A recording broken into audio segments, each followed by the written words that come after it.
5:30 on Wednesday, February 1st, 2023. I have no idea what this thing is. I hope it's in focus. Got it. They're shooting at it.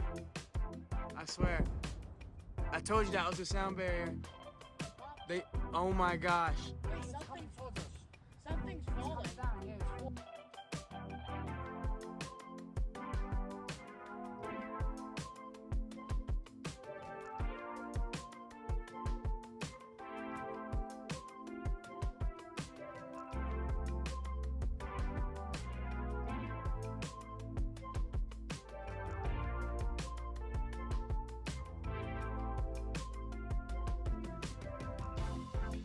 안녕하세요. 이 채널은 밀리터리 팩트체크이고 저는 21세기 군사연구소에서 정보분석관 전문연구위원으로 일하고 있는 오늘의 교관 유성혁입니다.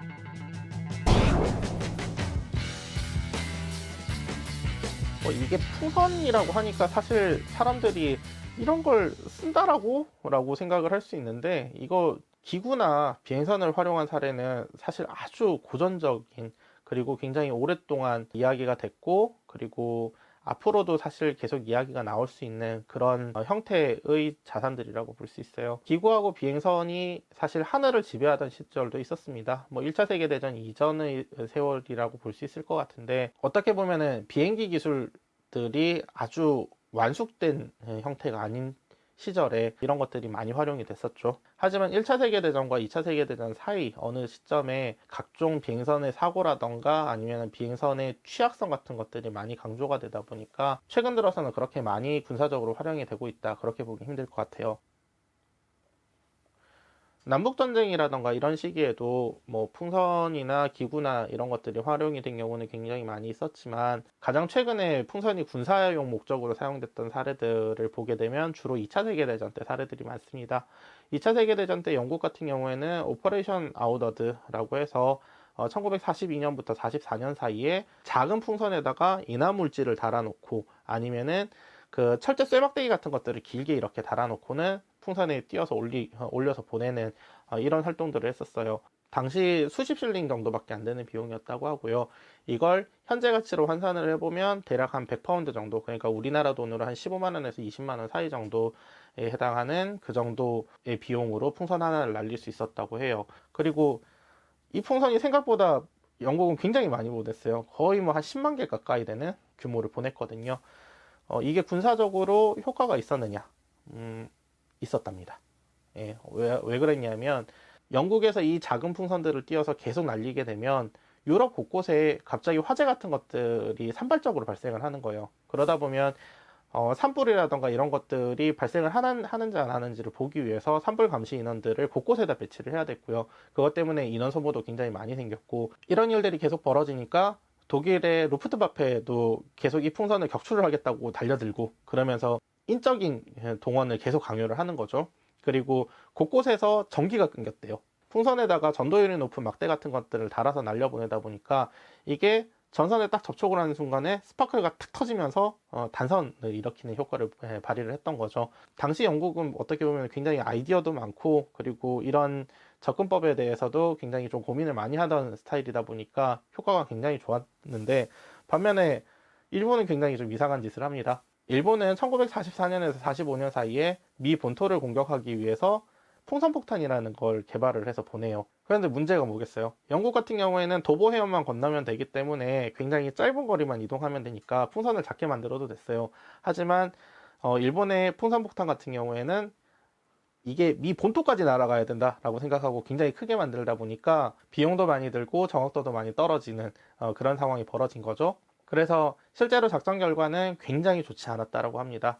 거의 유일한 피해 사례가 주말 성경학교의 교사하고 어린 아이들이 피크닉을 갔다가 이게 떨어져 있는 폭탄을 잘못 건드려서 몰살한 경우, 그 한 건 정도가 다라고 해요.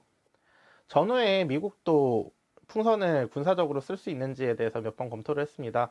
1950년에도 그렇고 54년에도 그렇고 정찰이나 아니면은 공격용으로 사용을 할 수 있을지, 특히나 화학무기 운반용으로 고민을 좀 했던 것 같아요. 근데 결과는 다 좋지 않았고 모든 프로젝트들이 중단이 됐고요. 사실 비행선은 굉장히 아름답다라고 할 수 있습니다.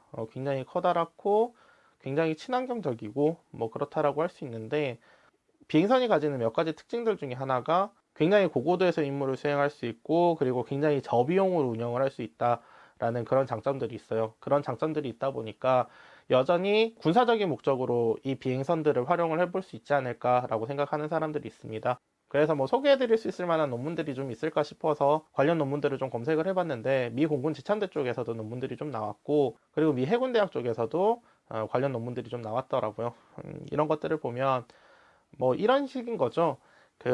굉장히 고고도에서 뭐 65,000피트 정도 되는 고도에서 운영을 할 수 있는 비행선을 개발을 해서 이 한 대만 띄워두면은 아프가니스탄 전체를 감시할 수 있을 만큼 효과적으로 운영을 할 수 있다라고 생각을 하는 거예요.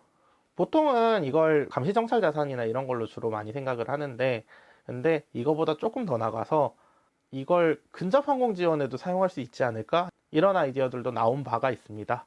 대표적인 사례가 2009년에 미 공군 지참대에서 미 공군의 케빈 메이시 소령이 작성한 이 논문이라고 할 수 있어요. 내용은 비행선을 활용을 해서 타임 센서티브 타겟, 그러니까 시한성 표적에 해당하죠. 이 시한성 표적과 그리고 근접 항공 지원을 수행할 수 있는 방법이 있지 않을까를 고민을 한 거고요. 이분이 계산을 해본 결과는 다음과 같습니다. 뭐 두 가지 타입 비행선을 한번 생각을 해보신 것 같아요. 하나는 MZ-1이라고 하는 65,000피트에서 75,000피트에서 활동할 수 있는 비행선과, 그리고 이것보다 훨씬 높은 125,000피트에서 활동을 할 수 있는 MZ-2라는 모델 두 가지를 제시를 하고 논문을 작성을 했어요. 이걸 보게 되면 생각보다 굉장히 넓은 범위를 감시 정찰을 할 수 있는 게 나오는 거죠. 보시는 것처럼 이렇게 MZ-1 같은 경우에는 거의 한 300나티컬 마일에 가까운 250나티컬 마일의 범위를 감시 정찰을 할 수 있고, 그리고 125,000피트까지 도대체 얼마나 높은가?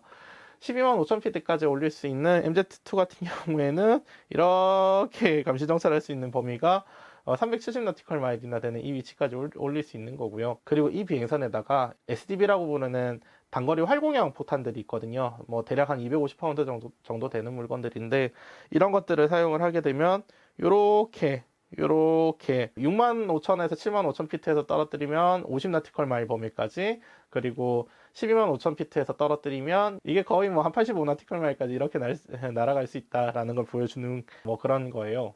예, 고도를 이렇게 보면은 이렇게 떨어뜨리면 이렇게 발광해서 이런 식으로 떨어지는, 여기 이렇게 SDB가 떨어지는 이런 형태라고 볼 수 있고요. 하지만 결국에는 뭐 비행선의 현실은 이거예요. 뭐 아무리 비행선 잘 만들어도 결국에는 미사일 같은 것들이라던가 이런 지대공 무기 체계나 공대공 무기 체계에 취약할 수밖에 없고요. 이렇게 뭐 격추되면 바로 끝이니까. 그래서 생존성 문제가 사실은 비행선을 사용하지 못하는 가장 큰 이유라고 볼 수 있어요. 그럼에도 불구하고 항공산업계에서도 여전히 비행선을 꿈꾸는 사람들은 많이 있습니다. 로키드 마틴이라던가 뭐 유럽의 방산업체들 뭐 이런 곳들에서 다들 검토를 하고 그리고 제안을 해보기도 해요. 비행선은 사실은 굉장히 크고 아름답기도 하고, 그리고 굉장히 친환경적이기도 하고, 그래서 굉장히 부피가 크다라는 문제가 있기는 하지만 사실 비행장 시설에 대한 요구가 굉장히 적다라는 장점도 가지고 있거든요. 그래서 지금 보시는 것이 로키드 마틴사에서 제안을 했던 하이브리드 에어쉽이라는 모델인데, 이런 형태의 비행선들도 제안이 된 사례가 있다, 그렇게 이해해 주시면 될 것 같아요.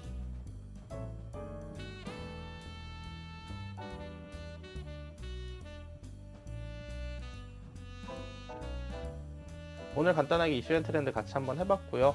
앞으로도 이렇게 뭐 다소 짧은 형태라도 이슈 앤 트렌드는 계속 이어나갈 생각입니다. 모두들 반가웠고요. 다음에 또 봤으면 좋겠어요. 감사합니다. 진심으로 이렇게 끝내고 싶었어요. 이렇게 촬영하고 편집을 해놓고 룰루랄라 3프로 TV에 나갈 때까지만 해도 제가 재촬영을 하게 될 일이 있을 거라는 상상을 못했죠. 왜냐? 제 머릿속에서 다 지워졌었거든요. 그런데 YTN에 출연됐다가 그 엄지민 앵커님이 프로젝트 룬 이야기를 딱 하시는데 순간적으로 까먹고 있던 게 다 기억이 나버렸어요. 그래서 결국 이 아이템은 3부까지 이어집니다. 힘들어요.